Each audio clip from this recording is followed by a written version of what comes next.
നമ്മളെല്ലാം മരിച്ചു പോകും, അതിൽ സംശയമില്ലല്ലോ, സംശയമില്ല. ഒരു ഉറപ്പായ കാര്യം എന്താണ്? മരണമാണ്. മരിച്ചു പോകും. മരണത്തോടുകൂടി മണ്ണാങ്കട്ടയായി പോവുകയല്ല.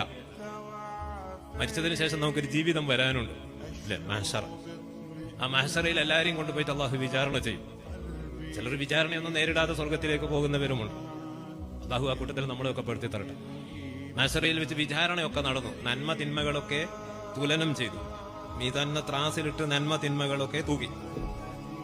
അങ്ങനെ രണ്ട് വിഭാഗമായിട്ട് തിരിയാണ്. ഫരീഖും ഫിൽ ജന്ന വ ഫരീഖും ഫിൽ സഈർ. ഒരു വിഭാഗം സ്വർഗത്തിലേക്ക്, ഒരു വിഭാഗം നരകത്തിലേക്ക്. അല്ലാഹു ആ സ്വർഗ അവകാശികളായ ആ ഫരീഖിൽ നമ്മളെയൊക്കെ പെടുത്തി തരട്ടെ.